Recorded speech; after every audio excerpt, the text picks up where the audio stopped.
Hey everybody, welcome to a new episode of Energy Bites. I'm gonna mix up our intro here. Rad Dad John Calfan is here with my faithful co-host Bobby Nealon. What's going on? How you doing? Doing great. Survived Nape Week. I know you're. I just went to one party. Went to Quorum's party. Hey, that was it. But I heard it.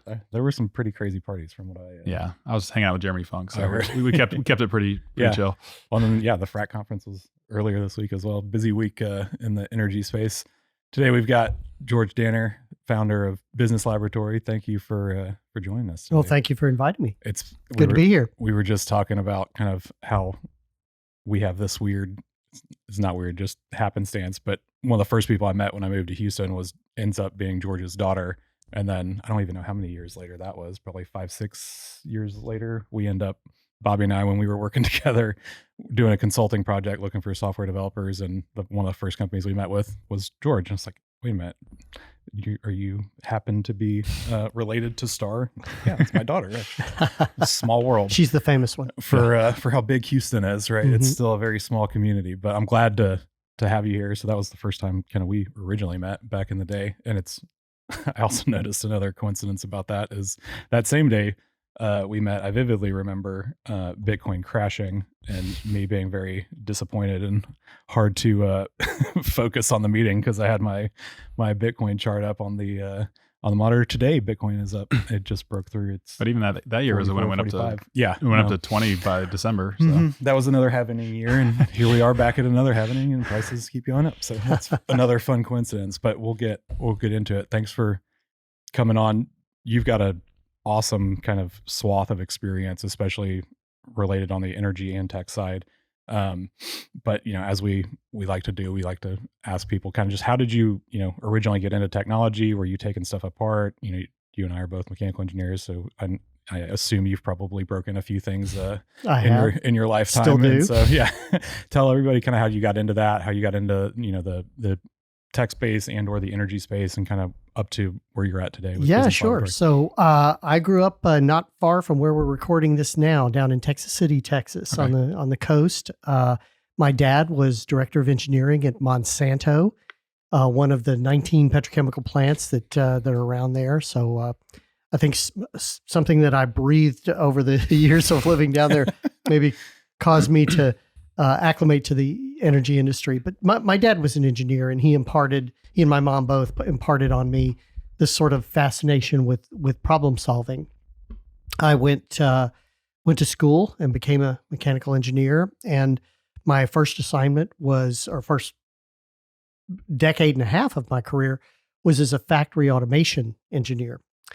And when you do that role, you parachute into a factory and you size it up, you walk it back and forth. You figure out all the machinery and the machines and the pipes and everything that connects that factory together. You figure out how it runs, and then you try to figure out how to make it run better with software. So I did that work for a long time. I loved it. I saw chemical plants, paper plants, semiconductor plants, diaper plants, just about everything that you can imagine that can be made. I witnessed, had a front row seat on that, and loved that work. But that was probably an interesting time too, as far as like with technology specifically, right? Because that's kind of the early evolution. Yeah, I was going to say, what kind of technologies, or you said software. I mean, what kind of stuff was being leveraged at that point? Yeah, so that's a really good observation. I graduated in '83 with my undergrad, so this is sort of like early '80s through the mid '90s, and we were very much into distributed control systems and factory automation. They used this term lights out factory back then. They don't use that as much anymore. It was a lot of programmable logic controllers, PLCs, okay, which of course are still around.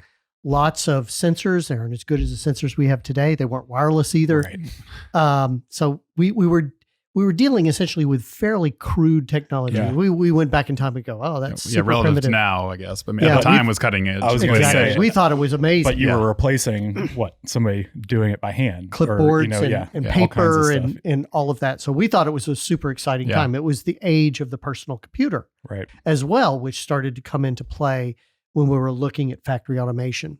So it was a very exciting time. We were essentially reinventing manufacturing back then. Lots of fun. And that was sort of the the birth as well of methods like Lean principles and Six Sigma that conflated with the idea of using automation and technology. I absolutely love that work. And in a sense, I do some of that work today, which I'll get to in a moment. But I then got the itch to go back to business school. I went back to get my MBA. I went to MIT, Sloan School at MIT. And it's a funny school. They teach their business curriculum as if it were an engineering or scientific discipline. They don't really make a distinction between business school and chemistry or physics. It's all problem solving. Yeah. And I loved that. So it was there I really honed skills in simulation modeling. I really discovered this idea that we can take a complicated system that we observe and recreate it in the computer. Nowadays we have this catchy term called digital twins. But back then it was just simulation. Right. Just can we take a system that we want to understand? And that could be a company. It could be the climate. It could be a stock market. It could be large or small, but we really want to get good insight as to how a particular system behaves by recreating it. So I learned at MIT all the tools and techniques for doing that digital recreation. So when I left MIT, I went to work at Arthur Andersen in their consulting side, not the audit side. And our job there again was to make businesses better and faster and cheaper by any means necessary. So they would come to us, these companies, with a problem. Yeah. And they would say, should I merge with this company? Should I add this product line? Should I do this, that, or the other? And our team's answer was, we don't know. Sure. But we'll find out. So we would bring the company, if you will, into a laboratory-like environment, and we would test it. Let's try this. Let's try that. Let's try these two in combination with each other. And then once we learned in that laboratory environment what would work, then we could layer that with confidence onto the real world. So that was part of my work at Arthur Andersen. Shortly before Arthur Andersen got embroiled in the Enron scandal, which took the entire firm down, very sad time, I left and started my own company that was called Industrial Science. Okay. And I was determined to go out into the world and just solve hard problems. And I did that for 6 years until my company was bought by an entrepreneur out of Austin who wanted to take some of my simulation software and fold it into his platform that he was building. And so I stayed on a little while to help them get that going. And then after that, I started my current firm, Business Laboratory. And what we do day in and day out is sit by the phone rings, and somebody on the other end of the line in some weird part of the world with some crazy exotic problem is telling us, I got this problem and I need you to help solve it. So our reason for being is solving math problems. Our clients don't necessarily call them math problems. They just say, I've got some business challenge or whatever. But at the end of the day, when you are figuring out how to make a company better through data, you're solving math problems. Yeah.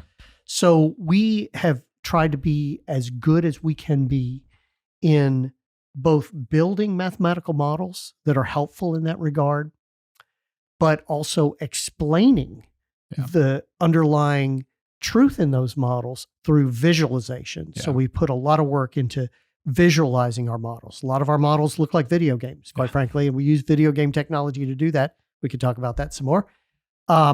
But I have the best job in the world because I get to fly around the world and look at all these companies and help them with their most challenging problems and write about it. I wrote two books along the way. Profit from Science, I wrote in 2018 about the work that we do. And that was 2015. And in 2018, I wrote a second book called The Executive's How-To Guide to Automation. Automation is kind of the second cousin of analytics. So it's been a fun journey. It's been fun writing about it. Yeah. It's been fun doing the work. I still do the work. I still write code today, believe it or not. That's awesome. And it's just the best possible job in the world. I've got a question, because I've had this hypothesis for a while as someone who's worked with 5-6 startups now. I feel my hypothesis has always been that most people think their problems are unique, but generally speaking, regardless of the industry or the businesses have the same problems, right? They're trying to optimize for something, or they're trying to increase revenue, increase profit, decrease cost or expense, et cetera. And so like every industry has their own nuance and their own kind of constraints and variables that you have to play with. But I'm very curious because I know you have a variety of experience across a variety of industries. Do you think, like, would you say that that's generally true, or do you see it being a lot more complex and dynamic in the actual real world, as far as, like, obviously there are nuances and limitations across every type, right? But like, for example, the last startup I worked with was a edge computing company. Their initial strategy was wide and shallow to figure out which market was most interested, of course, edge being new and all of that. But, for example, energy, in my opinion, is one of the hardest industries to kind of break into and also have a proven to do work in that space, understanding that it's not a plant where it's stationary and you have dedicated internet. You probably have your own dedicated fiber line, you have your own backup generators and power and all this stuff, whereas it's like, no, it's a rig that can literally pick up and move every 2 weeks and may or may not have internet connectivity and has to be H2S environments and class 1 div 1 and all of these certifications. Or in a plant, it's like there's a lot different. You don't have all of those kind of communication restrictions, but there's other compliance issues and stuff. But even in the plant, you probably have just more sensor. There's a lot of nuances, right? But at the same time, you're still trying to automate a process or use IoT to pull data to then train a model that then ultimately automates or does something, right? Ultimately inform a decision then. Right. Well, not only are you correct in your thesis there, John, I'll give you a story from my own experience that was very stark, that brought this home. I was up in the Philadelphia area with a pharmaceutical firm, and they were dealing with the subject of risk around their drug pipeline. Mm-hmm. And they said, gosh, we got these 300 compounds, and they're at various stages in the FDA cycle. And, what money do we put in what compound? Mm-hmm. You don't always put it into the leading horse. Right. Sometimes you put it into the horse that's, 3 legs behind. How do we systematically deal with the risk in our drug portfolio pipeline? And so I was helping them build a model of their pipeline so that they could do that. Literally the next day, I flew back home to Houston, got into a conversation with somebody in a super major who was dealing with something like 1,100 wells in a basin in North America, and which wells do we, and in which sequence do we develop the different geologies, different permitting, and so forth. And I thought, oh my God, this is exactly the same problem. Yeah. So what you said there, John, was right. There's these sort of like nuances that get in the way that tell us, oh, this is a very different problem than what you would find in the pharmaceutical industry. And I'll lightly chastise the oil and gas industry a bit here. This may be the only time I'll do this. We need it sometimes. No, we need it. We want it. I think culturally, this industry, oil and gas, doesn't reach out as much as it should. No, that's exactly why I brought it up, because like one of the things I love to do is, if I have a problem in my business or in whatever I'm doing, look outside of my bubble in my industry and see if that problem has been solved or exists in some kind of capacity outside of my bubble. And hey, if they have, what did they do? How did they do it? Is there a way I could potentially replicate that and do it successfully, or at least be more informed about the risks that I'm going into Yeah. because someone else has already done it. And it doesn't have to always be reaching out to Silicon Valley. I Right. think that's where we get like Yes. this, like it's black or Yes. white. It's oil and gas or it's Silicon Valley. Right. And if you don't, but like, no, there's like adjacent, Yeah. you know, Well, I mean, like lean industries or you mentioned it earlier, right? Like my first internships were in manufacturing. It was industrial engineering. We were building wind turbine blades, ironically enough, but that's what got me into the energy industry. When I started working there, I was like, man, I'd never thought about energy, right? Like energy is not going away, right? Like that's a great industry. I should probably think about this. But, you know, when I was on the plant floor, you know, my internship projects and stuff were, how do we shave minutes or seconds off of this process? How do we optimize everything? And then my last summer before I graduated, I got an internship in the oil field. I loved it. I became a frac engineer, and I will never forget the first few months on a frac site.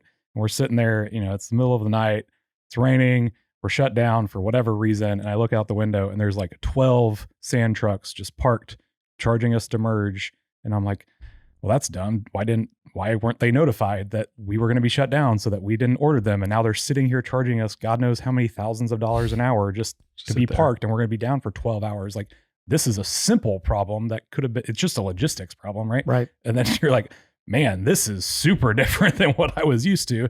But the industry has this weird like cycle of when prices exceed a certain ceiling, the mentality essentially becomes get it out of the ground as fast as we can before it drops below that. Right. I don't give a shit about anything else, optimization, new technology. It's just make as much money as we possibly can during this time period, because we know the only other place for it to go is back down. Mm-hmm. And then everything shifts, prices go down. Now people have to be more efficient and try and optimize, but then of course no one has the money. And it's this weird, like screwed up cycle that we force ourselves into.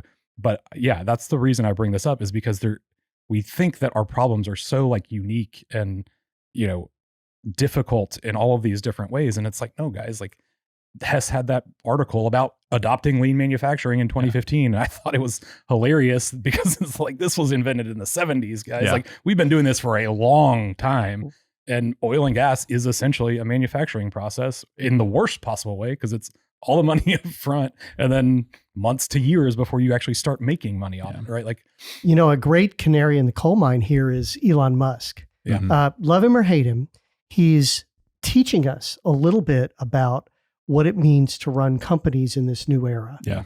And one of the things that I find fascinating about what he did was he's got Tesla, right? It's a car business, and he's chunking out cars as fast as he can. Just like you were saying, John, you know, there's a manufacturing focus and efficiency focus, shaving seconds off different processes. And then he's got SpaceX, aerospace, which is very requirements oriented, very slow, regulated, highly regulated. So what he's done is he's taken sort of a car mentality, an automotive mentality, and put it into SpaceX. And now he's moved more payload, more people into space than any other country combined. Right. So we need to take note of successes like that. And so he's taking lessons he's learned from one industry and imparting it onto another industry with great and notable success. And I would love to see the oil and gas industry do that. It's changing. I'd say when I was younger, boy, it was really just parochial as could be. It's changing because of, you know, your generation is thinking a little bit better and differently. So that's good. I'm encouraged and I'm hopeful. We still got a long way to go to be a lot less insular about our industry. Even taking a step back from Tesla, right? Like he brought the Silicon Valley mindset to Tesla, to the car industry, and then he took the car industry mindset to space. And like that's another thing too, is like, you know, software is now in everything, right? So like if you're not keeping up with software and the cloud and data and machine learning, like it literally spans every industry in everyone's life, and it's not going anywhere. And so like if you're pushing back against it in oil and gas because that's how we've always done it, it's coming. It's like, it's not, it's here. It's here. Yeah. Like we're trying to figure it out as we speak. And he's got a kind of a mantra that he uses a lot. It's not his direct quote. It's actually somebody who works for him. The machine that builds the machine. Yeah. He's very much into the, there's the product, the Tesla car, which is an impressive product, but there's all of the software, all of the infrastructure, all of the digital workings that makes that happen that he's way more focused on. Yeah. And I think that we could draw lessons from that in oil and gas. Is like, let's focus on, and you mentioned Hess, doing this, thinking about lean manufacturing. Okay, they're thinking about the machine that builds the machine. Yeah, it's the how versus the what. Right. Yeah. Well, and even like Tesla, for example, right? Their custom designed GPU that runs all their computer vision stuff in the car, right? Like no auto manufacturer would have done anything remotely close to that had Tesla not done something like that, right? And then all the over-the-air updates. Guess what? Now all the auto manufacturers are trying to do as much updates as they possibly can. And now all the Google now all the auto manufacturers are like, we can't win this game. Yeah, half of them are pulling out of the EV business or whatever. He's done so much counterintuitive stuff, and that's why I think he's good to learn from. These gold-plated consultants that would tell a company to outsource this and outsource that and focus on your core business. He's just like swept all of that away. Yeah. What's the PayPal model, right? And has been very successful with it. He's vertically integrated, makes a lot of his own parts, both in Tesla and in SpaceX. So there's just a lot to learn from Elon Musk and his company. That was a wild thing about SpaceX. Like, I think he went to Russia, was trying to talk to them about the rockets or whatever, and then like it was going to be way too expensive. So basically on the flight back, he was sitting there with some pen and paper and Excel, and he figured out, he's like, we can do our own. Yep. Yeah. Like, why are we going to pay for someone for this? Well, and they use, I'm sure, with both Tesla and SpaceX, I'm sure they're using 3D printed parts and material. Like, we had one of the ANSYS guys on a couple weeks ago, and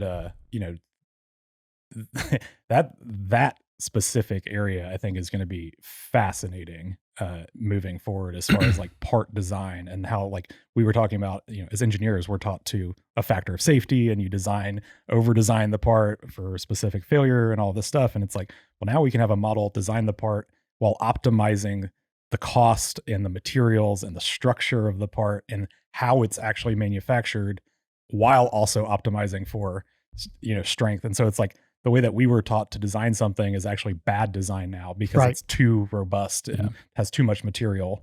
Or like even being able to change, the forces or the material and how it reacts to the forces across, a longitude and a latitude while you manufacture those pieces with, different types of composites and stuff. That's going to be nuts. Right? We're completely rethinking how business is done. And a lot of these tenets that we've held dear for the past couple of decades are just being sort of pushed away.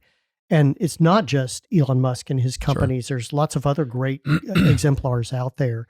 But I think the overall point to your audience is, hey, look, conventional wisdom isn't always the right way to go. We should be questioning everything. Yeah. Well, I mean, I think even just that whole PayPal mafia, that 0 to 1 mentality. I mean, that 0 means you can start from kind of first principles, and you can totally rethink how I would do this if I was just starting. Let's say Boeing, like they got a 737, they have to maintain that, and they have to build on that, and they have to kind of incrementally fix it. But like someone like Elon or someone can come into an industry like that and say, no, this is how I would build a plane, or this is how I would do a rocket if I was going to start now. Like even NASA has to build off of technology that they've, kind of incrementally built upon. Whereas he can come in and say, no, this is how we're going to do it. And, again, and sometimes it may flop, it may work, but I mean, you're going to actually change the industry by doing something like that. I think that's the big thing too, is it's like, if you really want to make a lot of money, you really got to be able to do something that is a literal step change in the way that things currently work, whatever that may be. And so it's like, most people normally run into that whole funding problem when they're trying to do that. But, we talk about this all the time, right? Like if you're a startup and you're starting today, where you're at is a completely different spot than, an established incumbent that has 20 years of data and 20 years of tech debt and 20 years of different ERPs and SAP and, all these systems integrations, and having, maybe you acquired somebody and then you got all their crap that you had to figure out. Like they're just very different scenarios, right? And like people don't take that into account a lot of times, right? Like, you're a new company, so you get to build it how you would today, but that doesn't mean you're any better than the existing company, because they actually have the robustness and the longevity and infrastructure. It's that, the difference in a startup and like an established company, to me, one of the big ones is, in an established company, you're optimizing like processes and you're proceduralizing a lot of things and you're trying to automate as many things as you can. In a startup, it's you have so many problems that you're trying to solve. It's just what are the most important fires we're putting out today, and how can we try to process, manufacturize these things, put them into processes or automate them, or do as much as we can with what we have. And so they're very different kind of things. They're all about optimizing in some way or another, which is why I think as engineers, like, we love, right? You mentioned it. We like to solve problems. Like, at the end of the day, that's all we want to do is solve a problem. And so we talk about it a lot too. Like, when IT gets involved and, they put up these barriers, and it's like, if an engineer wants the data, they're going to find a way to get it. Right. Whether that means them writing scrapers or them, doing going down in the basement and making it happen. Once they figure out a way around it, they're going to exploit that as much as they can if you're not going to work together with them, which is a whole nother topic of conversation. I hope I live long enough to see an Elon Musk or a Herb Kelleher or a Jeff Bezos come into oil and gas. That would be completely reinvent oil and gas. I mean, some people have argued that George Mitchell kind of did that. Sure. George Mitchell was a brilliant geoscientist. So he kind of reinvented the industry from the downhole kind of point of view. He wasn't a technologist, but imagine if George Mitchell was a technologist, what he could do to this industry. Well, I mean, but even to that point, like, he wasn't a technologist, but they tried a lot of new tech. Certainly did. Very early, where a lot of, that to me is one of the biggest knocks on our industry, is that we're one of the first people to look at tech. We're one of the last people to actually adopt it. Yeah. Right. But it all boils down to, that, well, who's going to be the one to put their neck out on the line and take the risk, or even just talk? Like, they were also really good about talking about it and sharing the information. Like, just like Elon, right? Like, hey, we're going to open source this stuff so you guys can have it and help, the evolution of the development. Like, that's a whole nother thing, right? Our industry is so worried about locking down their data, and it's all proprietary and all this stuff. It's like, at some point, all the rock is leased. Everyone knows who owns those leases. Like, it's not new information. So, like, why can't we imagine what we could have done? We've used this example before with, like, frac hits or frac interference, right? We knew that was happening for years, took them forever to figure out why. And then the best models that have come out of that are basic static dynamic models of, I've got a pressure over here, there's this distributed load on a rock, which is essentially my table that I'm pushing on. I vividly remember this from engineering class. You have, a single point over here. What are the forces on the two legs? And it's like, that's exactly what we were doing. But, and it's this very basic, simple physics-based model. And it's like, we took almost a decade to figure this out. And God knows how much money we not only spent, but how badly we screwed up our reservoirs. Destroyed, because we over drilled and put too many wells, or we over fracked them, and we were just, draining each other. Like, there's no telling. No one will ever know that. But imagine if we had been sharing this data with each other for much longer and earlier, and we were more transparent about it. This shit could have been fixed a lot faster. And having a lot of really smart people work on the same problem. Yeah. Yeah. That's another thing. All these big companies have brilliant people, Conoco, BP, whatever. But then you have the same brilliant people working on the same exact problem, and no one's really sharing that, that information. But it's really, the change needs to come sort of at the top. I'd love to see that pioneering spirit come back into the industry, and one day it will. I'm optimistic that it will. Just that's not the current state today. Because to that end, like, my first thought was, like, say in EOG, because they're like almost basically an IT company that happens to drill wells, right? But at the same time, they are like the tightest. Like, you don't know anything about. They can't talk to people. No. Like, they don't do it. Like, so that it's all kept close to the vest. So then it kind of blows up that whole, like, sharing that. Right. Yeah. No, I would say probably like the EQTs and Devons of the world would probably be some of the leaders in that kind of realm, I would say. But I agree with you. There's still lots of room for improvement. But the problem with it is, again, most of those companies are 20 plus year companies, right? Like, they have all these legacy assets. They've acquired God knows how much through all these acquisitions and divestitures and stuff. And it's like, they're not starting from zero. So they have a lot of these constraints, essentially. That's where I was going originally. Like, people talk about these nuances and stuff. We're all math folks. Like, it's literally calculus, right? Like, you have your constraints, you know what they are, right? The constraints just change depending on what industry you're in. Like, that's all it is. Well, even like more simple than that. And this is where I kind of want to maybe pivot back to some of the work you're doing, but like, you talked about solving math problems. Like, most of the problems that people have are still counting problems.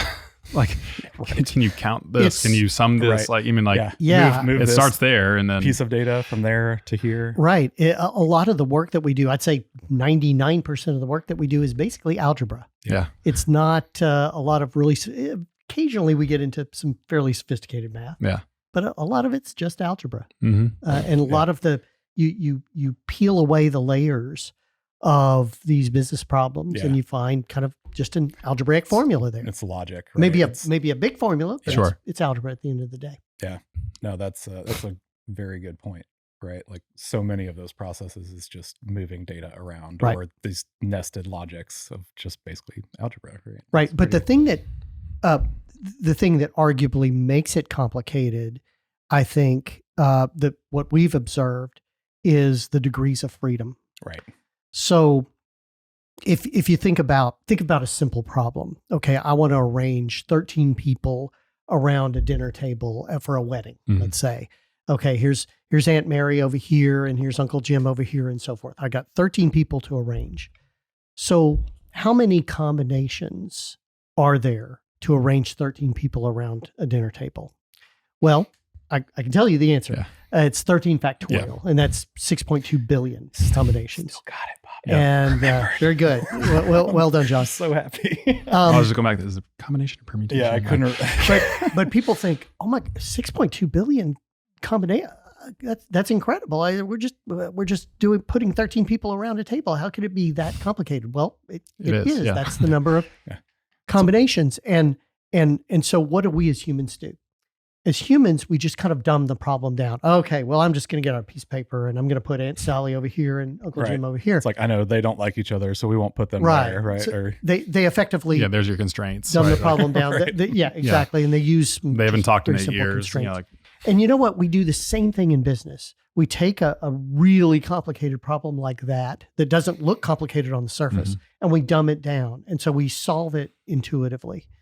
And I think that's the thing that makes the work that we do fairly complex, because our models have to go out and search this vast solutions space to find the one perfect combination of those 13 people at the dinner table that nobody sort of gets into fights or throws wine at each other and that sort of thing. But that is the state of play today. I think we have more degrees of freedom than we had 10 years ago. We have more people at the dinner table than we had 10 years ago. And yet we are solving them with the same sort of dumbed down principles and intuition and rules of thumb.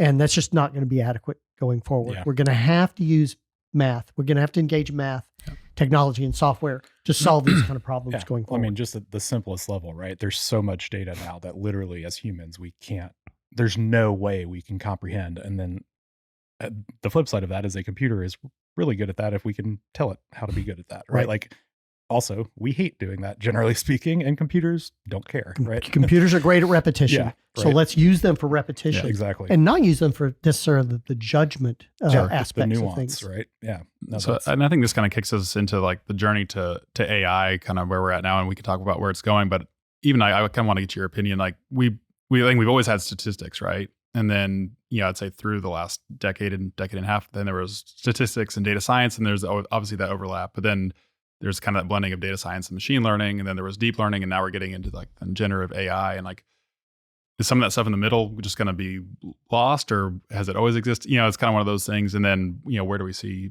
it going from where we're at now? Because it's advancing rapidly. And then, just really how much math is going on, even within like those generative AI. Because I think it was always like deep learning. There was a ton of math going on, but it was this black box, right? Yeah, but that's actually a very good point. And I think you're a good person to frame this question in this way.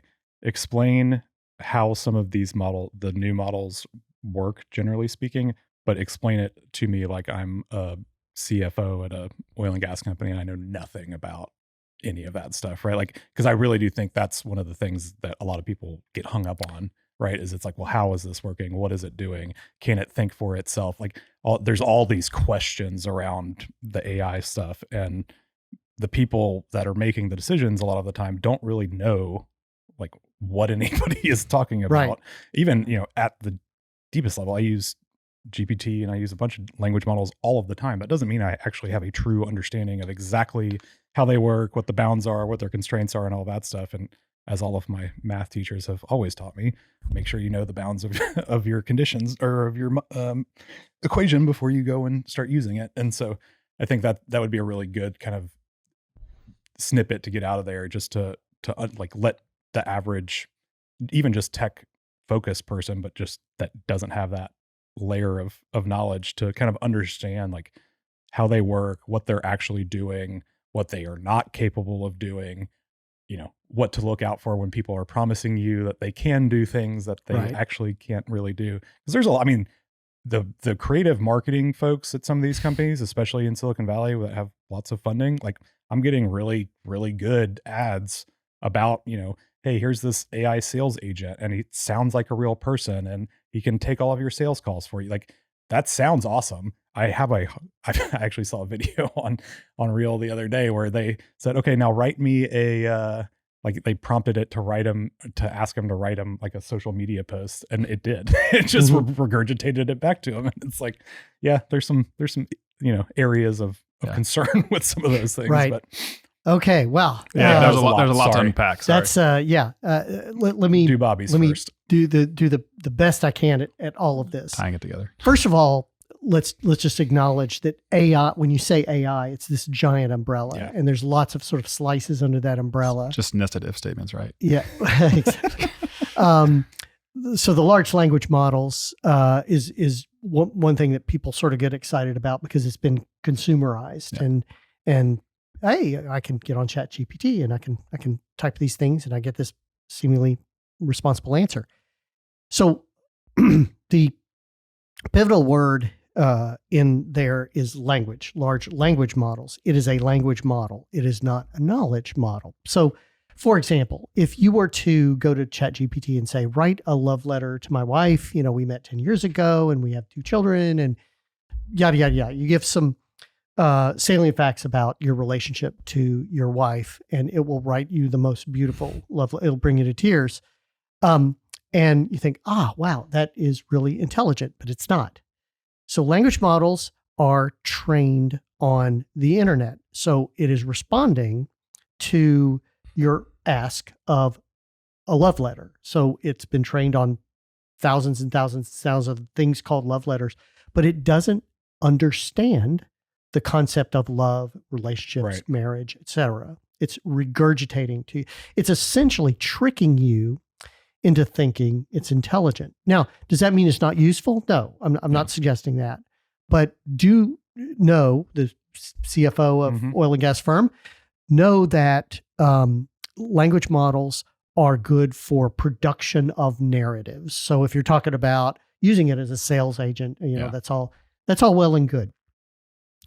But the thing that is coming, it's kind of around the corner, is actually a knowledge system. So you type a question into something, it's giving you an answer based on actually knowing comprehension, the answer. Now that's a very different training scenario where you're curating knowledge.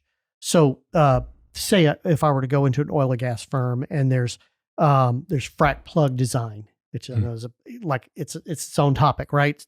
People that dedicate their careers into designing frac plugs. Okay. And you always use a ball frac plug, you know, in this situation, another frac plug in that situation, and so forth. I don't really know the domain, so I'm talking out of my hat here. But suffice to say, there's sort of factual knowledge that you can gather about that very niche topic. And somebody who's intelligent about that can curate that into a system. And so when you ask about that topic, it can give you an actual answer. That's called a knowledge system. And the closest thing to a public domain example of that is something called Wolfram Alpha. So if you want to go out to wolframalpha.com and toy around with it, you'll immediately understand the difference between that and a language model. It's really good for solving math problems. Yeah, I see that you've done that before. If you have any math problems that you're interested in. Or if your children, helping them with homework, that's ideal. Great parent tip. But those two domains are starting to come together, and the two communities of scientists are sort of coming together. When we can actually have something that behaves like ChatGPT, but actually is the source of real curated knowledge, then we've really got something. Mm-hmm. So that's coming. Is that, would you define that as AGI at that point, or are we still? Well, you're still the next step. It's still sort of hard coded, if you will. Okay. Yeah. So in other words, some human in who's an expert in that domain is sitting down and encoding that into a system. So I would not call that AGI, and that's artificial general intelligence. Yeah. And for those of you in the audience that don't know what that is, that's not AI. That's AI for AI. It's learning how to learn. So that's systems with no presupposition that can go into a subject, learn it, and then come back out. Yeah. And that's AGI is like the next wave. It's fairly immature, but that's what a lot of people are sort of working on, which is this sort of AGI domain. And I'll give you a little example to sort of teach the audience what this means. A couple of professors from Cornell a few years back, they took a metal bar and hung it from a hinge and swung it back and forth like a pendulum. And then they took a second metal bar and hooked it to that first metal bar. So now it's swinging back and forth in this sort of complicated, wavy way. And they took a piece of software and they had that software just kind of sit there and observe that back and forth, back and forth, back and forth. And it ultimately deduced Newton's second law of motion. Wow. Now that is intelligence of another order entirely. Yeah. Again, it's not there because it had no prior knowledge of that. Right. No prior knowledge of that. No prior knowledge of physics. Yeah. We didn't sit down and teach it physics. Right. It deduced that. So that's where a lot of this is headed, because if you think about ChatGPT, what was why couldn't I go build ChatGPT tomorrow? Well, the reason is because I don't have this massive training set to go out and train it with. And even if I did, it's a lot of hard work that a lot of people at OpenAI put into this. So what we're trying to solve right now is the training problem. Training is difficult. It's manual. Yep. Once we solve that, then you'll see AI go into lots of different domains. But back to the answer to your overall question is, what is this AI thing? And, how should people sort of practically think about that? I think one of the areas that doesn't get a lot of mention, which I think is the most valuable, is something called heuristics. Now, heuristics is just kind of this Latin-derived term that means rules. It's rules. Mm-hmm. So when a human does something, they function on a set of rules. Now, they're not always conscious of those rules. Excuse me. But they have rules by which they behave.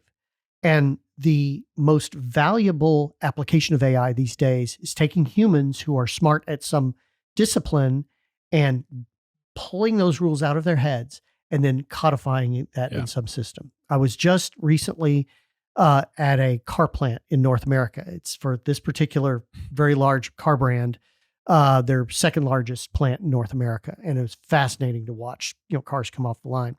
They had one gentleman at one part of the line who does something called offlines. So a car will come to him and it's got a little blemish. Yeah. And it may have a blemish over here on the door or on the hood or whatever it might be. And there's hundreds of different variations of this. And he could look at that and say, okay, that was because robot number 32 was misaligned, blah, blah, blah, blah. He could do that just intuitively because he's been doing it for 23 years. This gentleman's in his 60s, very nice guy, but he's not going to be around very long. Yep. How do we capture and codify his knowledge, his tacit knowledge, your shop foreman or your people call it tribal knowledge, and put it into a system? That's heuristics. So at some point, we're going to sit this gentleman down. We're going to ask him lots and lots of questions. And probably what's going to emerge out of that is this big decision tree. It's probably going to be a big old diagram, size of a wall here in the studio, that then we'll put into software. Now, let's turn the conversation back to oil and gas. I've been around oil and gas companies a lot, and there are people like that particular gentleman all over. Know a lot of things. They can hear the compressor and they know exactly what's wrong with it. And they're not good at articulating how they do what they do necessarily. I mean, we call this the Michael Jordan paradox. Michael Jordan is the greatest basketball player that's ever lived. And he's going toward the goal and he's dribbling that basket and he's looking at the goal and he's moving side to side and he makes this magical dunk. And you sit Michael Jordan down afterwards and you say, okay, Michael, exactly what was the physics that you used? How did you know? Why did you move left instead of right? And he's going to really struggle at describing that to you. So there's, funny enough, in the AI world that we live in, where we're trying to build these practical applications, there's a lot of sort of Dr. Phil moments we have where we have to use psychology and a little bit of art to draw people's knowledge out of their brain. Absolutely. And then put that into systems. And even when we do that, they're not perfect. So we have to test them against the human and so forth. But I just want to express to your audience that large language models are great and they're interesting and they do some very useful things, but there's this whole other area of application of AI that people don't really talk about a lot, that is just as powerful, and I would claim is even more valuable. Yeah, well, especially, right, like in an industry like this. I mean, we're in the middle of the great crew change or whatever they call it, right, where you've got that 20-year generation gap. Every operator knows our knowledge base is basically a leaky bucket, and they're trying to figure out all these ways of capturing that knowledge. And a lot of it, to your point, is it's not the heuristics approach. It's the, okay, well, can you write up a summary or something? Just, it's not specific enough and detailed enough to really truly pass that on, because it's one of those, it's learned knowledge, right? Like the only reason those guys know that is because they've done it for 20 years. And that happened for 6 months in a row until they finally figured out what the issue was. And now they know forever that if that ever happens again, that was the problem, right? But, I think to your point, the people that do that best do it where the user doesn't even know that it's happening. CAPTCHA is the example that I use all the time, right? Like I didn't even know until a few years ago that that's what CAPTCHA was, right? CAPTCHA is you training Google's computer vision model, right? It's a security feature, yes, but it's also you, the user, who most of the world has no idea that they're doing that, training this model for them. And that's how software should be, in my opinion. That's one of the biggest issues with a lot of oil and gas software, is that it's older software. Therefore, they didn't have the technology that they have today. So it wasn't built understanding that, hey, as the user is tagging these things on a frac job, maybe I store that data and keep storing that data so that I can build a model off of that and then just do it automatically. Or just like that's a specific example to me because I was a frac engineer and I've tagged thousands of stages, and that software was like, 70-80% industry dominant software, and they never did anything with that information. And you're just like, what is wrong with you?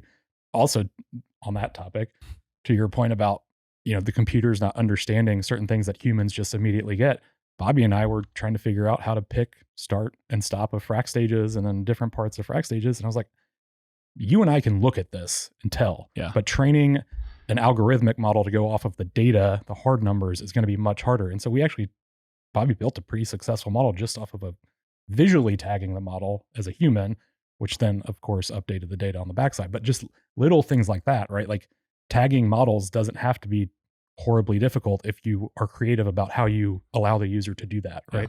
Whether it's in production or whether it's just engineers in the back office that are just tagging models. But hey, adding that GUI step made it infinitely faster. And again, I don't know if it ever got there because I had left. But I mean, even it was one of those, like, say at that point, our account managers were supposed to be watching the stages, like just as a, as a QC for the data. That was something you come and do every day. Like, why not, while they're just doing it, just have them tag it, brush it on the thing, and then that saves those outputs, and then you can use that to train. No, I think that's a big thing. Again, with us being so private with our data and how we operate and how we practice, it's like, look at the leaps that happen when you allow the crowd, when you crowdsource your knowledge, right? Like, look at how far GPT has come in a year just because they gave it away for free. So now they had this huge user base that's coming in there, and most people don't realize this, but you're training the model every time you use it. And so their model gets better, and then they get a new version, and they keep iterating and spinning stuff out. And that's how software development with AI should how it should work. But that's not how most of the industry does it, right? And so now we're having to play catch up, I feel like, almost. It's funny that you mentioned the great crew change as well, because that's another thing that the industry thinks it's the only industry. Oil and gas thinks it's the only industry that's dealing with that, and it's not. No. Trucking, even airline pilots are going through this, and once again, I think the answer is analytics and data.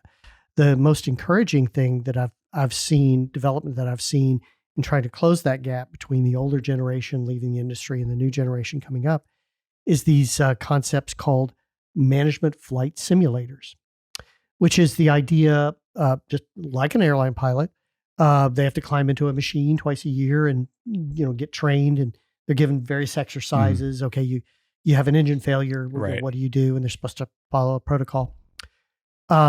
Now we're starting to do that in business. We have simulation models that allow immersive experiences where, okay, congratulations, you now run Devon today. Right. You run this field today.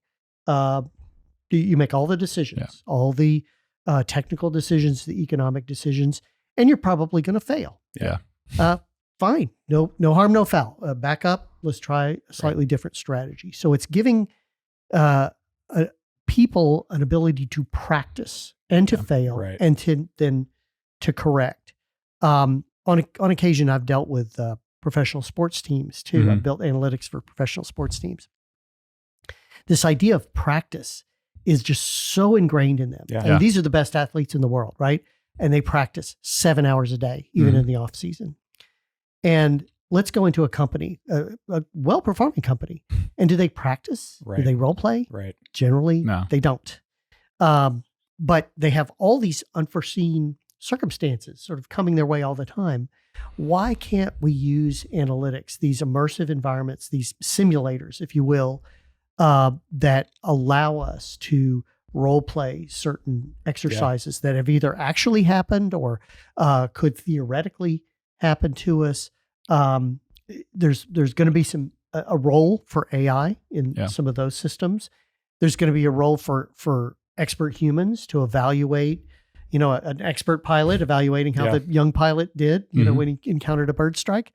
There's a role there. So other industries are taking this great crew change sort of problem on, and then are closing that loop with things like analytical models, management flight simulators.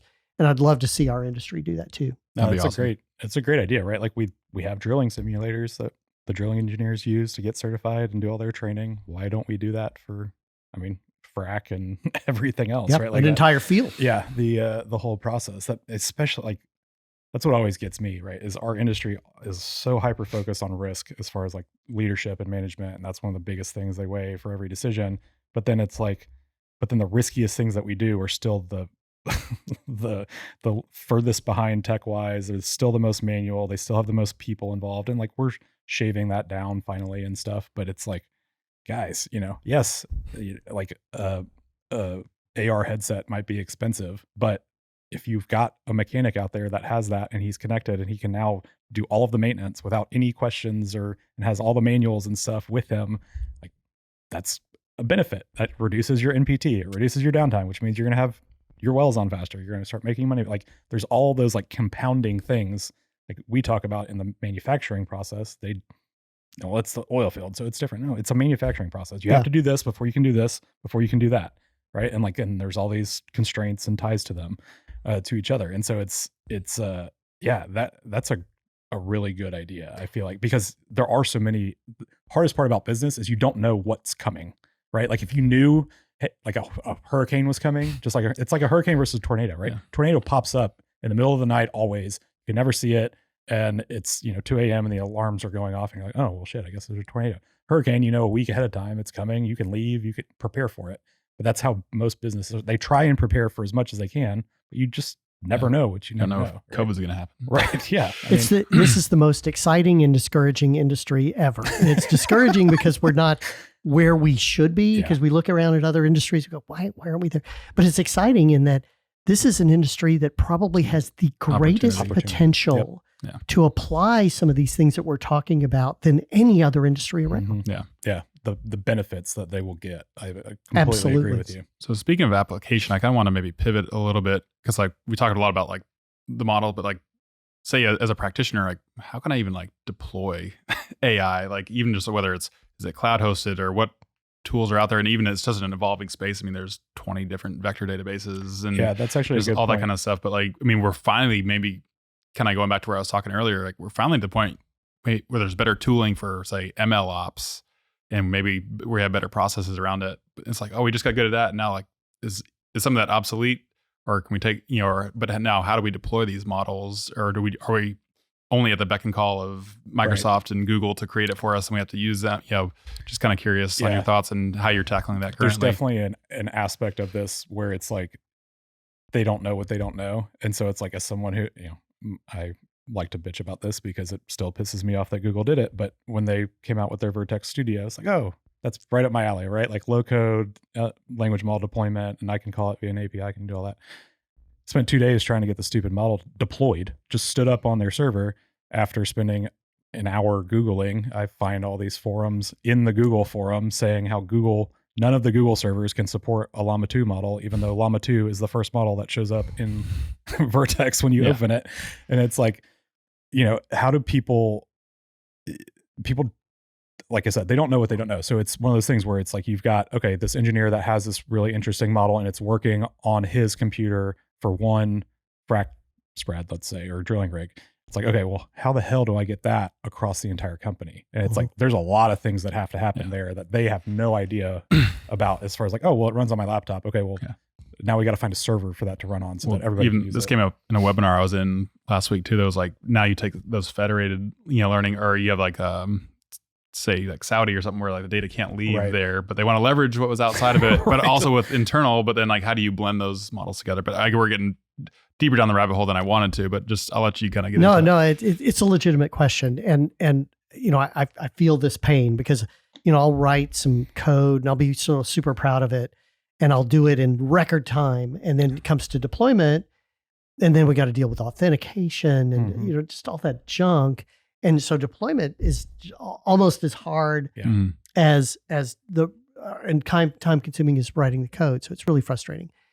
I will say from our point of view, when we build our models, we tend to kind of go toward a web stack that's sort of almost like a roll your own easy web stack.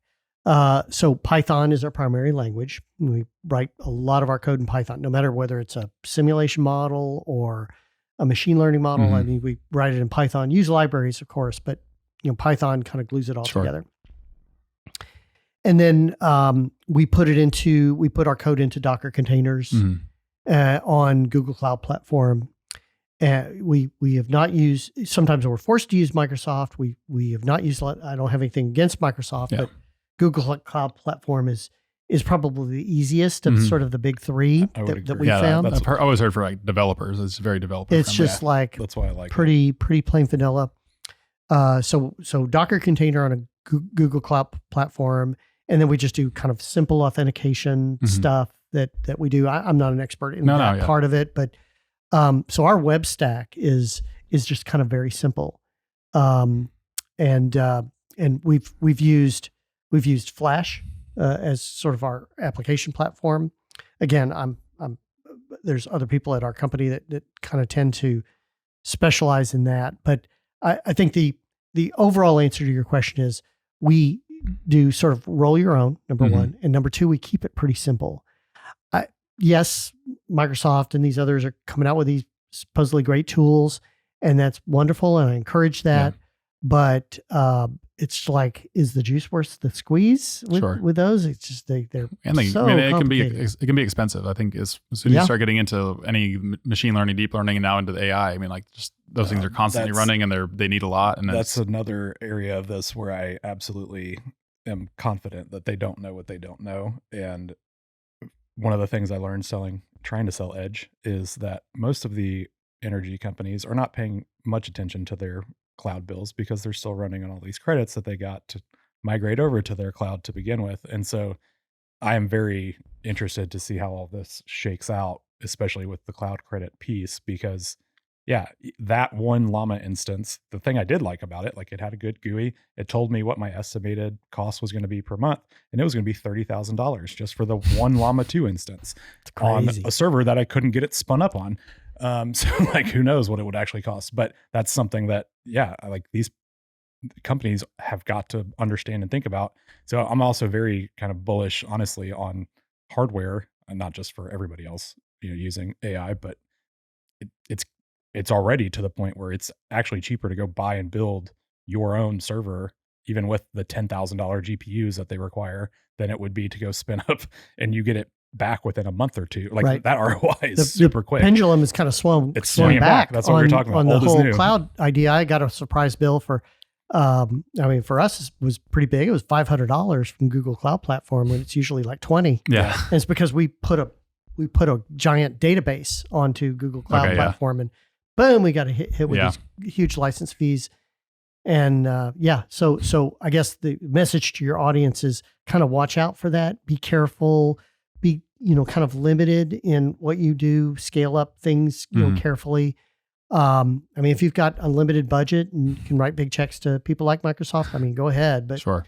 Most companies that I know of aren't in that position. Yeah. And it comes down to, is it necessary? Right. Too. Again, like you said, some people don't know what they don't know. So they're like, oh, I guess this is what it costs to do this. And, we're going to get an ROI, so let's just pay it. But, you don't have to spend a lot to solve, tough problems. You shouldn't have to. No. Well, and, we're still in the first infancy of this game. Right. And so like, as the longer you wait, the more tools are going to be developed. I'm already starting to see, I saw something on Instagram, I think yesterday, from a guy, and it was this site that basically just gave you a real-time cost of all the different models on the different platforms. I was like, that's actually a great idea, right? Yeah. You're going to start seeing more and more things that pop up that are, insight into cost, or maybe even these brokers that I've seen people talking about, where it's like, it goes and finds the cheapest hardware to run it on. So it's almost this weird distributed cloud kind of concept.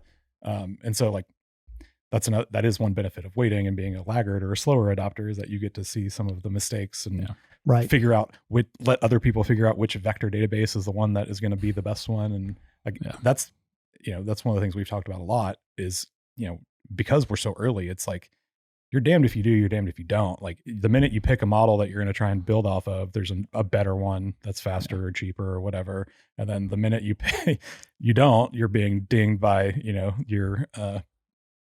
your shareholders or whoever that you're not. And so it's this weird. And I would say a good antidote to that, not a perfect, but a good antidote to what you were just describing, is good design. Yeah. If you have a good core design, it should be not perfectly impervious to these kind of module changes, but you're raising your odds there. So when we do our work, no matter what we're building, it's a simulation model or whatever, long before we write even a single piece of code or bring in a library, whatever, we spend a lot of time just designing this out on paper. Yeah. Making sure that it's a good, solid, sound design. And then we kind of mentally stress test it. Okay, what if this happened? What if that happened? And I think there's a for folks out there who are trying to build these systems and they're not necessarily technical themselves, there's this kind of notion of, when am I going to see the code? Let's write some code. And I would caution you for the people that you're working with inside the company or outside the company, spend a lot of time in design, more than you think you should. Yeah, that's a very good point, because, like I said, we met as you were consulting with us, and in that process, as the customer, I'm getting pressure from my boss, like, hey, we need to get something. We need to get it going. How much, when is it going to happen? How much am I paying? I'm paying this. Where's the product? Where's the output? Blah, blah, blah. And even as just a person, it's like, man, do we have to go sit through this? And like, I know how I want it to work, but the fact that I know how I want it to work doesn't mean that anyone else has any idea how I actually want it to work. And so like, I absolutely agree with you. It's a process. It's mentally exhausting. It's time consuming, but the more you do up front, the better it will be when you do get it. and the faster you'll probably end up getting there. Like I caution people, if someone says they can spin out a pseudo complex app or code base in a short amount of time, there's probably something going on there. It's either going to be, the classic developer, oh, well, I checked the box that made it do what you wanted it to do. It's the most unintuitive way to possibly do it, and your users will never know how to actually do it. But I did make it do the function that you asked me to do here and that. And 5 years from now, nobody will ever know how he did what he did. So, that's a big one that, because again, it's management looks as it from, the financial side, it's a cost. And the cost and time, which of course is the worst things that they never want to hear. And so, but if you don't do those things, you run into the issues down the road. You're halfway through development. It's like, oh yeah, we forgot to think about that scenario where Billy couldn't push that button and because he was on vacation or days off or whatever. It's like, well, shit, now we have to refactor the entire thing. And now you're twice as far behind as you would have been if you would have just done it up front. Right. Yeah. And I think that's a good lesson for your audience too, in that, how do you start some of these sort of AI projects? I was at a conference just last week and with a very prominent technology provider. And the first question that they asked at the conference is, what can we do with generative AI? And I thought, oh my God, that not only is that the wrong question, but that's going to lead that, whoever takes that advice down a path of building a very expensive science project that doesn't actually provide value. I think the best projects, the one that I've seen succeed, start with the math problem, the problem you're trying to solve, and then very carefully and thoroughly documents that problem on paper, and then decides, okay, here's our problem. What pieces of technology, what methodologies appropriately apply sometimes to that. Be a lot simpler than it needs. and a lot simpler. There's validity to asking the question of, hey, what class of problems does this particular technology solve? I get that, but that's not the way to start a project. Right. So my advice to your audience is, look, when you're trying to create value inside companies, using the quivers, the arrows in your quiver. I say that right. The best way to do that is to ferret out these problems, which are often hidden in plain sight, but they're hidden. Elevate that in black and white with diagrams, with documents. Yeah. But especially like diagrams. Most people are diagram people. And then work backwards from the business problem. Anchor your work to a business problem, and you'll create value every single iteration. Yeah. No, you cannot be specific enough when you're scoping and going through that process, right? Like I tell everybody that, and you don't really understand that until you do it a time or two and you're like, oh shit, I forgot. I wasn't, or I also tell people now, especially with tools, like one of the things that, again, like we've talked about this whole time, is AI is incredible right now at supplementing human activity in certain areas. And so, for example, I now tell people, like, if it has anything to do with the front end visually, mock it up. 100% mock it up every time if you have any kind of thing that you're trying to get a dev to do, because it can easily turn into, well, I did it. Well, okay, but this is how I wanted you to do it. Well, you didn't say that. And so just having a mock-up helps. But then you take it this next step. There's this tool that I've talked about before, TL Draw, and it's basically just like paint. And so you can put a box, and then you can put fields and squares, and then you put text in it telling it what each thing does. And then you click a button, and GPT-4 does its thing and builds you a interactive spins up a little web app that you can share with people. So you can send it directly to the developer, and he can see exactly how it works, and you can just sit there and iterate on it. And it's like, with tools like that, like there's no reason anymore that we should have these issues of like scope creep or things that, well, I wanted it that way, but you didn't know that I wanted it that way, right? Well, humans are always involved. No, that's a three-pronged. Humans are terrible, right? About communication, generally speaking. But yeah, and it was interesting too. I mean, just kind of thinking of that. You talk about the documentation and like solving the problem, but then it made me think, and it all starts to come full circle, I think, as you weave in some of this AI. But I mean, now say with GitHub Copilot, I mean, like one thing I've heard people talk about and I try to do, but I'm not great about it either, but it would be like, before you write a line of code, write all your comments, right? And then fill in the That's code. a really good idea. Actually. But now with GitHub Copilot, you can literally write your comments and it will write the code for those comments. At least, and you could actually achieve a lot by really outlining what you need to do first.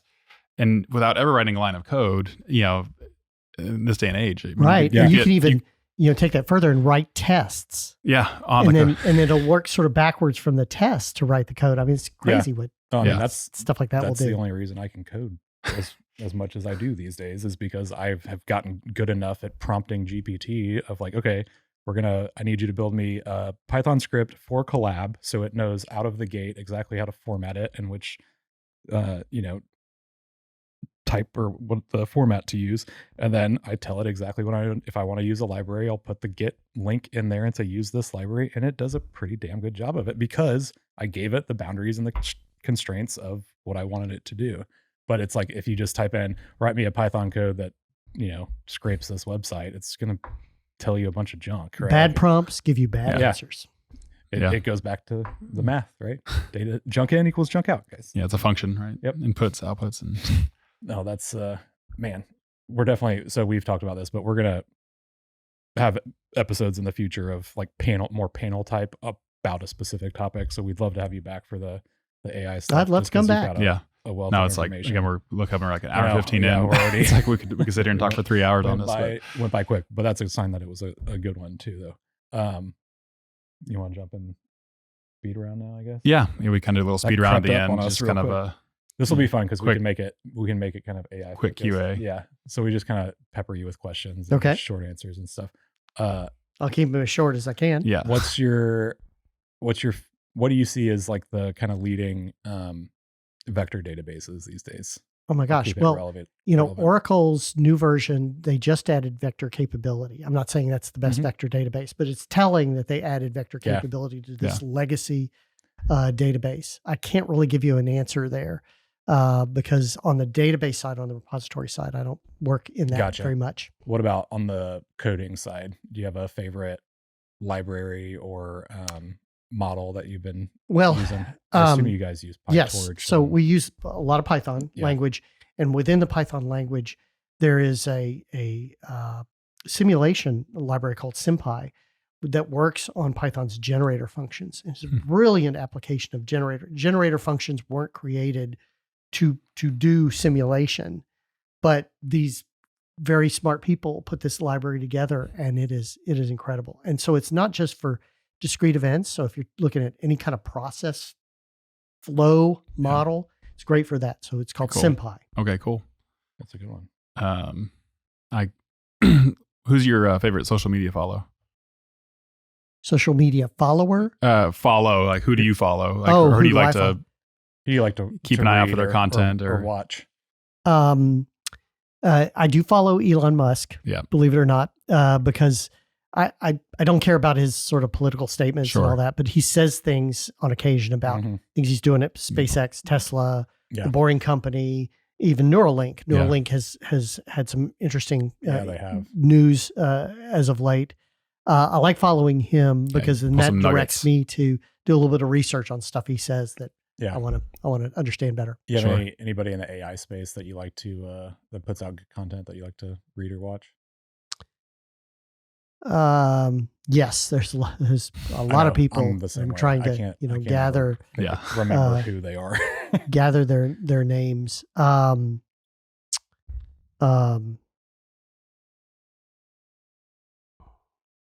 We can come back to that one. Yeah. It'll pop in right before you walk out the door. Right. Like my brain works. Yeah. What is GCP your preferred cloud provider? Yeah.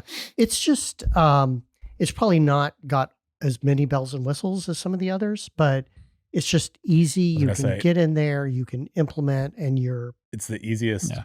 It was the easiest to me to get. Just like I needed a quick database that I could connect to Power BI. I could spin up a BigQuery instance very quickly. It was super well documented. Right. There's lots of, Medium blogs and all kinds of articles about how to do all kinds of stuff with it. And I'd say generally reasonably priced as well. So, and also how you can authenticate with it. All three of them. That's the like beauty of Azure. It. You need like an Azure account to get into Azure, and then like AWS has this very bizarre IAM. But if get a Gmail account, you can Yeah, have GCP, then it knows that you're this human being. I use that quite a bit because even just for like stuff within, right? Like I've said this before, I use AppScript for a lot of just like kind of initial testing of code or of different processes and stuff, because it's just basically Java that I can now use Sheets as my database. I can use Drive as another storage place that if I want to pull or push things from. And it's wonderful because I don't have to authenticate, because it's on my Drive and on my Sheets, and it's the click the button and it all works together really nicely. And I'd say generally speaking, we're kind of bought into the Google ecosystem. Yeah. And I haven't been unhappy. Yeah. Nothing you've wanted going for. into that. Yeah. Just don't try and spin up a Llama 2 model. Don't promise waste your time. I won't. Yeah. You got one more? What's your favorite place to go on vacation? Sounds like you've traveled a lot. Oh my gosh. So I love Cabo San Lucas. Okay. It's kind of my happy top place. Yeah, Cabo 5 is on my great. bucket list. Yeah. If y'all go, let me fantastic. know, because there's a place Rebecca told me to go to. Okay. That was just awesome. You can do everything there. You can go out in the sort of desert-like conditions and do dune buggies. You can go fishing. You can go swimming. You can go sailing. You can play golf. Yeah. I mean, Sit pretty on the much beach and do anything nothing. you can think of to do short of snow skiing, you can do there. I love Cabo San Lucas. Cabo Easy to get to from Houston too. Yeah, perfect. Cabo was that was one of the last international trips we took ever since our kids started growing up. It's a while ago too. It was a while ago. I agree. I was shocked when I landed in Cabo. Like the mountains and desert were just like right there. Yeah. And then you're like, oh, and there's this beach. And then as you're driving to all the resorts, there's all these golf courses. You're like, what? Where am I? Yeah, it's awesome though. Fantastic. I think it's Ferellón. Okay. El Ferellón. Have you ever heard of that restaurant? It's down it's on the whatever that is, northwest side of the arch. So it's around the tip kind of. There's a really fancy resort right there, but there's a restaurant there, and it's literally built into like the coast. And so you're like on the water's splashing up onto the patio, and so it was just a really cool spot. You get to pick your meat and they cook it right there in front of you. My heart kind of belongs to Cabo because that's where we got married a year and a half ago, my wife. So that's awesome. Fantastic place. What is your favorite language model right now? And then we'll wrap it up, because I figured that'd be a fun question. I'll answer that by saying what is going to be my favorite language model. GPT-5 was released in March, I believe, of last year. And I think ChatGPT, it's the most popular, it's most one-sided, but it probably is arguably the best. Yeah. Now, my clients that I work with are leery of it because they're worried about putting their data on it. Yeah. So they're looking for, and there's a handful of them, and I won't be able to like name off the top 5, but there's a handful of them that keep your data private. And so they're trained on public data, but that portion they keep private. So there's a lot of hesitation for my clients to do industrial work with ChatGPT. But for my own just purposes of just goofing around, or if I want to like write some code, I asked ChatGPT to write a solution to the quadratic equation. Yeah. It did it very well. Yep. Great for that. So it's probably the one I use the most. All right. Last one. Bold prediction time. How far away are we from AGI? Well, lots of really smart people are working on that, and there's lots of funding going into it. So given that, I think we're less than 10 years away from practical applications of AGI. Yeah. Meaning that somebody will come up with a platform that does AGI-like things. About 10 years. Yeah. I mean, when you were talking about the example you were using, I saw a very similar video where they put these two little, robots, little tiny ones, in a little pen, basically with a soccer ball and 2 soccer goals. And then they just showed them videos of soccer games. And like, that's what the training model was just this video of kids or whatever playing soccer. And I don't know how many weeks it took, but sure enough, one of them finally scored a goal. Right. And then they keep learning. Yeah. Right? And they figure, they play defense. Scoring a goal is a good thing to do. Exactly. Let me do more of that. Yeah. It's wild that we already have that. Well, I tell you a really interesting application of AGI in that regard is what Google has done with the Japanese game of Go board game. It's actually very simple rules, but but the unfolding of the game, just like chess, super strategic, super right? complicated, right? There's so many different combinations. So the Japanese game of Go is about 5,000 years old. And there are people even today who are Go masters. So they start at a very young age, and like all chess. they do every day, all their lives, is master the game of Go. And I'm oversimplifying here, but generally speaking, the object of the game is sort of, or the strategy is sort of capture the middle of the board. Okay. And if you can kind of capture the middle of the board, generally you're in good shape. You're probably going to win. And so they built AlphaGo, I think they called it, a synthetic system to play Go against human Go masters. And it started playing the conventional way and it lost. Played the conventional way and it lost again. Well, finally, it started playing around the edges of the board and it won against professional Go masters. What's significant about that is it sort of invented new knowledge. Right. A game that is 5,000 years old and nobody thought about, hey, well, let's play around the edges. Yeah.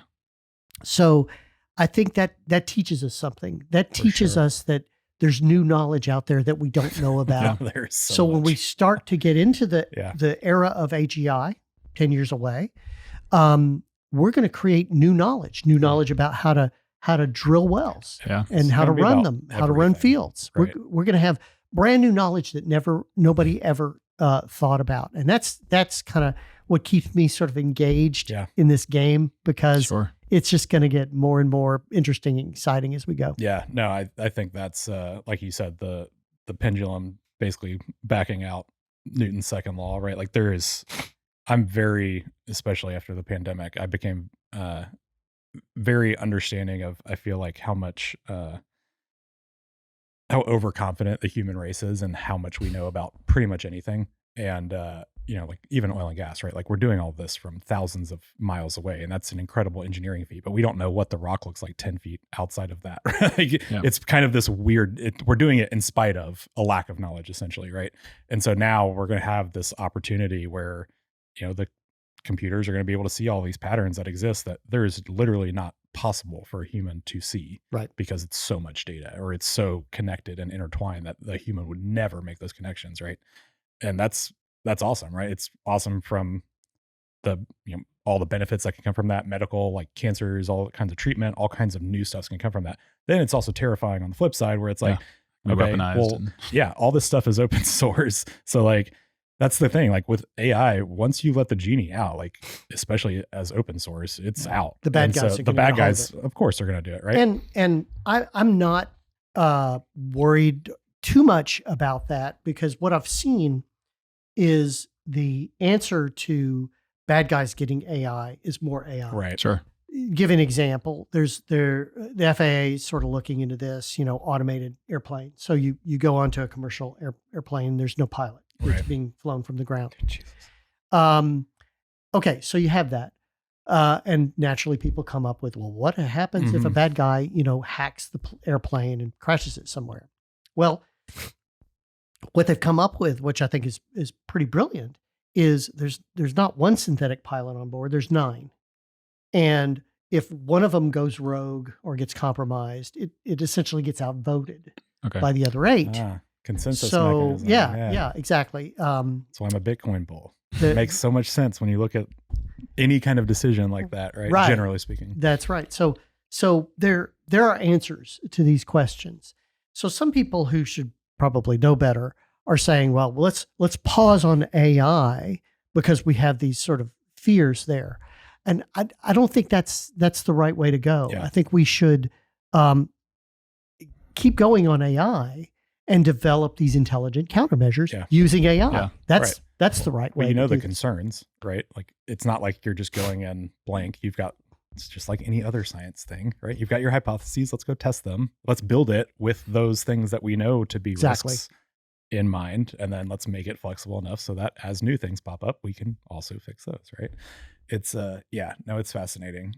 Even like I'm mostly worried on the hacking side around like quant and the actual compute power, right? Like you were talking about the 13 factorial, right? Like that's why all the new passwords are 11 because 11 factorial is a shit ton of things to try and figure out the perfect combination to. And so it's like, that's but now you throw a quant computer at it potentially. And it's like, even with all the crypto stuff, right? Like, yeah, that's super secure without quants, but apparently a quant could break that very quickly. Yeah. But then of course, anyway, that's a whole nother.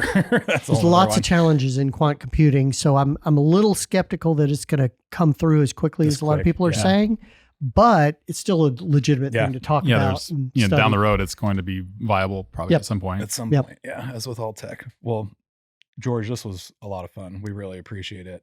How can, where do people find you? How can they get in touch with you? Well, they can certainly read my books that I mentioned earlier. They can come to our website, which is www.business-laboratory.com. They're welcome to reach out to me, george.danner@business-laboratory.com. I'm happy to, people write to me all the time about interesting topics. I'm happy to engage with your audience about any of this. I love talking to people. Most active on like LinkedIn? Are you on Twitter? LinkedIn, probably the most. Yeah, cool. For sure. George, we appreciate it. Check out George's book. I've got a copy actually on my bookshelf in my desk or in my office from when it came out. Appreciate you coming. Everybody check out George. Thank you. Guys, thanks for watching. Just a couple of quick updates. We've got Empower coming up, we've got Energy Tech Night coming up at the end of this month in February. This one is in Midland. If you're out there and going to be in town, make sure you check that out and get some tickets. We also have Empower coming up at the end of March. That's our energy Bitcoin mining conference. It's looking really, really good and exciting. And if you guys are interested, make sure you check that out as well. Otherwise, we appreciate it. Thanks for coming again today, George. Thanks, Bobby. We'll see y'all next time.